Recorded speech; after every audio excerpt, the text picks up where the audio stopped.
అన్నాడు పెద్ద మనిషి. ఇప్పుడేమో నేనే చేశా అని ట్విట్టర్లో పెడుతున్నాడు. నా హైదరాబాద్ నుంచి వైజాగ్ వెళ్ళాలన్నా, విజయనగరం వెళ్ళాలన్నా ఒక నరకం అనేది చూసేవాళ్ళం. ఆ బాధలు అనేవి ఈరోజు మా హైదరాబాద్ వాసులకి, శ్రీకాకుళం వాసులకి, విజయనగరం వాసులకి పోయినాయి. హ్యాపీనెస్గా ఫీల్ అవుతున్నాం. ఇంకా ఏది విమర్శలు చేస్తున్నారు చూసా పనికి మాలిన వాళ్ళు, వాళ్ళ గురించి మాట్లాడినా కూడా వేస్ట్. ఒకప్పుడు ఏది ఓదార్పు యాత్రకి వెళ్ళి ఇక్కడ ఎయిర్పోర్ట్ అవసరమా అన్నాడు పెద్ద మనిషి. ఇప్పుడేమో నేనే చేశా అని ట్విట్టర్లో పెడుతున్నాడు. మరి ఆ మనిషిని ఏమనాలో, మనిషి పేరు కూడా చెప్పక్కర్లా, అర్థమై ఉండిద్ది. మరి ఏమనాలో నాకు అర్థం కావట్లేదు. భూములు ఇచ్చింది చంద్రబాబుని చూసయ్యా, అది తెలుసుకో. శంషాబాద్ ఎట్టా అభివృద్ధి చెందిందో ఆ అభివృద్ధి అనేది ఆయన చదవడం వల్ల అక్కడ ఉన్న భూములు ఇచ్చారు.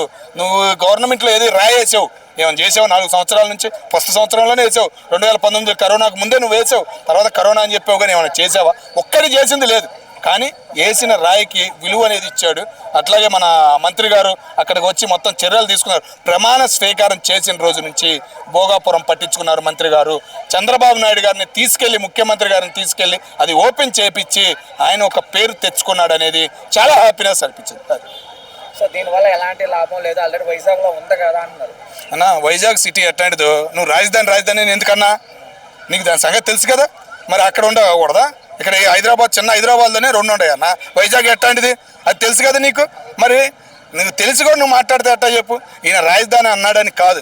వైజాగ్ ఏంటంటే ఒక బీచ్, ఒక ఆదాయం ఇచ్చేది, ఒక సంస్కృతిని అనేది పంచేది. కాబట్టి అవకాశం ఉంది కాబట్టి ముందు ఏంటంటే ఆడ ఒక మామూలుగా బయట దేశాల నుంచి కానీ, బయట రాష్ట్రాల నుంచి కానీ అక్కడికి రావడానికి ఒక అరకు ఉంది, ఒక విదేశీ వాళ్ళు రావడానికి ఒక బీచ్ ఉంది, ఒక కలయిక అనేది మొదలైంది. ఒకప్పుడు తమిళనాడులో ఉండే కలయిక అనేది ఇక్కడ మొదలయ్యింది. ఆ వాతావరణం అనేది, ఒక ఆదాయం అనేది రాష్ట్రానికి రావాలంటే అది డెవలప్మెంట్ చెయ్యాలి. అక్కడ ఒక ఉక్కు, ఒక రాయి అనేది మొదలు పెట్టాలనే ఉద్దేశంతో చంద్రబాబు నాయుడు గారు ఏ రోజు అనుకున్నారు, అది పూర్తి చేశారు 2 సంవత్సరాల్లో. ఓకేనా? అది ఏదో జగన్మోహన్ రెడ్డి గారు రాయి చేశారు, సగం చేశారని అనటానికి లేదు. ఈయనే మొత్తం పూర్తి చేసింది. దానిలో పూర్తి అనుభవం కానీ, పూర్తి డెవలప్మెంట్ చేయటంలో కానీ చంద్రబాబు నాయుడు గారి పేరే పెట్టుకోవాలి. ఓకేనా? సీతారామరాజు అని పేరు పెట్టారు చూసావా, సూపర్. అది ఒక్కడే చాలు చంద్రబాబు నాయుడు గారికి చరిత్రలో నిలబడటానికి. అని మేమే చేసాం అనే అదే నేను ఏం చేస్తుంది అది ట్విట్టర్లో వచ్చి అబ్బా స్పెల్లింగులు తప్పు లేకుండా ట్విట్టర్లో పెట్టాడు. అంత మటుకి హ్యాపీ. అబ్బా నేను ప్రతిపక్షం లేకపోయినా ఉంది కదా మరో పార్టీ, అదిగా ఆ పార్టీ నేను ఉండాను అని ఒక ఫీలింగ్ జనాల్లో కనిపించాడంటే అంత మటుకు హ్యాపీ. నేను ఉండాను, బెంగళూరులో లేనరా బాబు, ఏడా ఉండా ట్విట్టర్లో పెట్టా.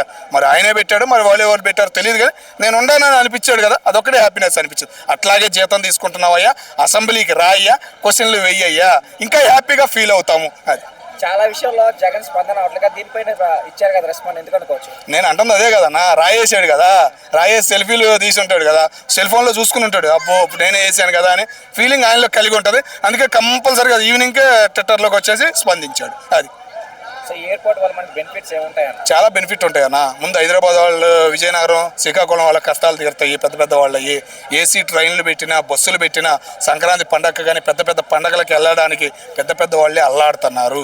ఓకేనా? అది ఒకటి ఉపయోగం.